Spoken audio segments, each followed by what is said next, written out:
Hello दोस्तों, मैं आपका होस्ट एंड दोस्त डॉक्टर डीआर हैं और आपके बीच में मैनेजमेंट के फिर से 10 क्वेश्चन लेकर हाजिर हुआ हूं। तो दोस्तों, इस चैनल को लाइक शेयर एंड सब्सक्राइब करें। अपना पहला क्वेश्चन है, ईयर नोचिंग सबसे ज़्यादा किस पशुओं में काम में लिया जाता है?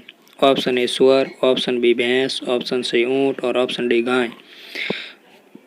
इसका सही आंसर आप कमेंट बॉक्स में मुझे कमेंट करके बताएं।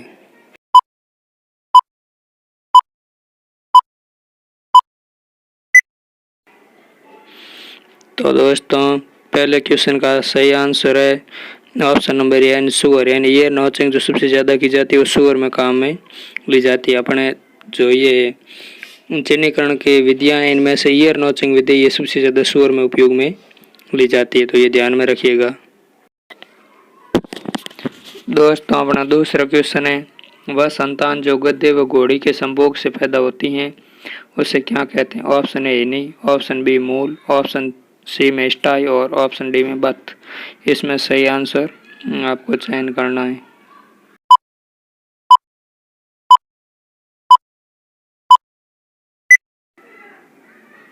तो दोस्तों, अपना दूसरा आंसर है, इसका सही जवाब है ऑप्शन नंबर बी यानी मूल। यानी गधे व घोड़ी के संभोग से पैदा जो संतान होती है उसको अपन मूल कहते हैं, और घोड़े व गद्दी के संभोग से जो अपन पैदा करते हैं संतान उसको अपन हिन्नी कहते हैं। तो ये ध्यान में रखना है। पूछ लेता है ऐसा कन्फ्यूजन वाले क्वेश्चन एग्जामिनर, तो बच्चे कन्फ्यूज हो जाते हैं। अपन को कन्फ्यूज नहीं होना है, ये ध्यान में रखना है, ठीक है। दोस्तों, अपना तीसरा क्वेश्चन है, निम्न में से होम्योथर्मिक एनिमल नहीं है, यानी कौन सा एनिमल है जो होम्योथर्मिक नहीं है? तो इसमें ऑप्शन नंबर ए गाय है, ऑप्शन नंबर बी में भैंस, ऑप्शन नंबर सी में सरप और ऑप्शन नंबर डी में पक्षी।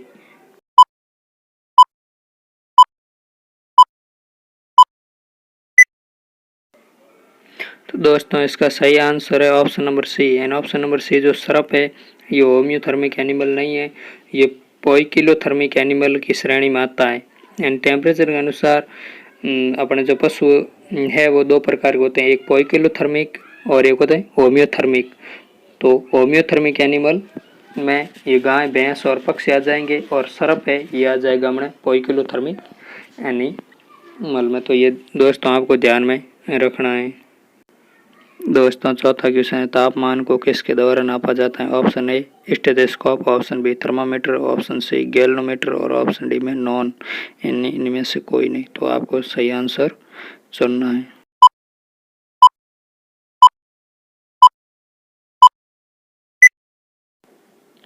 दोस्तों, इसका सही आंसर है ऑप्शन नंबर बी, तापमान को थर्मामीटर के द्वारा मापा जाता है।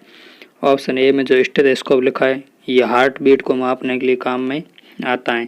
तो अब थर्मामीटर अपने एनिमल्स में अपन दो प्रकार के यूज़ करते हैं। एक थर्मामीटर होता है मरकरी थर्मामीटर और एक होता है डिजिटल थर्मामीटर यानी इलेक्ट्रॉनिक थर्मामीटर।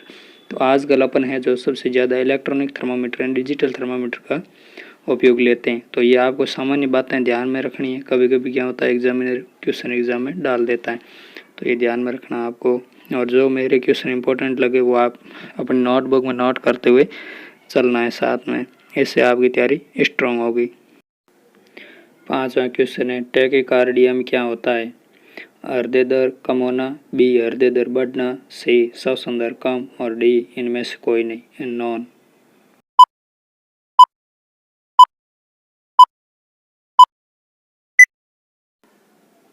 तो दोस्तों, टैकीकार्डिया में होता है मतलब हृदय दर बढ़ना।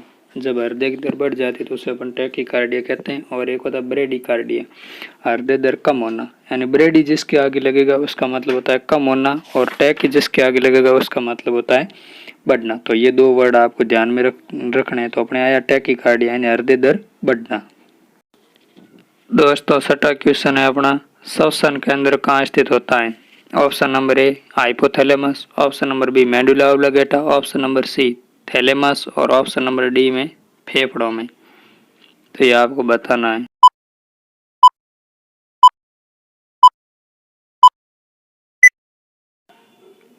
दोस्तों, इसका सही आंसर ऑप्शन नंबर बी यानी मेडुला ऑब्लिगेटा में स्थित होता है। श्वसन केंद्र कहाँ स्थित होता है? मेडुला ऑब्लिगेटा में स्थित होता है। तो आपको ये ध्यान में रखना है, ठीक है। इसका ऑप्शन नंबर बी है जो करेक्ट है। दोस्तों, अपना 7 नंबर क्वेश्चन है, डिस्पेनिया में होता है? ए कष्टपूर्ण श्वसन, बी पूर्णतः श्वसन बंद होना और सी में श्वसन दर कम और डी में साधारण श्वसन होना है, नॉर्मल रेस्पिरेशन होना।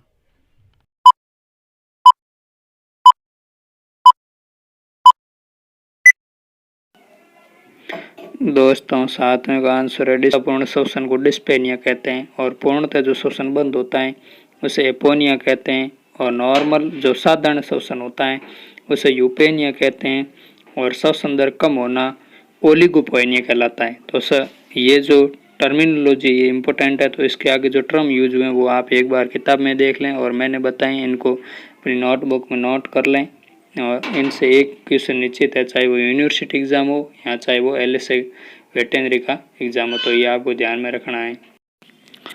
दोस्तों आठवां क्वेश्चन है, गोट में औसतन तापमान होता है एंड फ़ारेनहाइट में आपको तापमान बताना है कि गोट में कितना होता है। Option number A 107.6 fahrenheit, option number B 101 fahrenheit, option number B 102.3 fahrenheit और ऑप्शन नंबर डी 96 फ़ारेनहाइट। तो आपको बताना है कि फ़ारेनहाइट में गोट का जो औसतन तापमान कितना होता है, एवरेज रूप में बताना है आपको।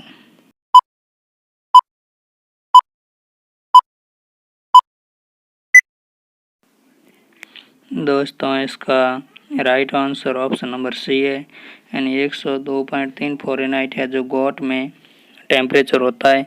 सीप में भी इतना ही होता है, भेड़ में भी 102.3 फ़ारेनहाइट होता है, 107.6 फ़ारेनहाइट पोल्ट्री में होता है, यानी मुर्गी में जो है 107.6 फ़ारेनहाइट होता है, सबसे ज़्यादा होता है। सबसे कम है जो ऑप्शन नंबर डी में दिया है 96 फ़ारेनहाइट, ये ऊँट के अंदर है, जो कैमल में 96 फ़ारेनहाइट है सबसे कम होता है, और हमारे बफेलो या कैटल में जो 101 फ़ारेनहाइट होता है।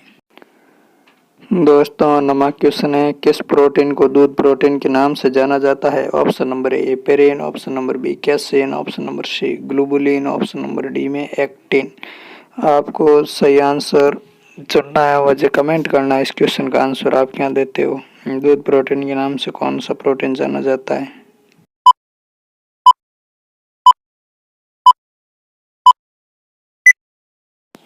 तो दोस्तों इसका सही आंसर है ऑप्शन नंबर बी, यानी कि दूध प्रोटीन के नाम से कैसिन प्रोटीन को जाना जाता है। दूध में सभी प्रोटीन होते हैं लगभग, लेकिन ये कैसिन प्रोटीन है ये सबसे ज़्यादा दूध में होता है, तो कैसिन प्रोटीन को दूध प्रोटीन के नाम जाना जाता है, तो आपको ध्यान में रखना है इसको। दोस्तों हमारा 10वां क्वेश्चन है, गाय की किस नस्ल को सुअर्ती के नाम से जाना जाता है। Option A Tharwarkar, option B Marathi, option C में गिर और ऑप्शन डी में मेवाती।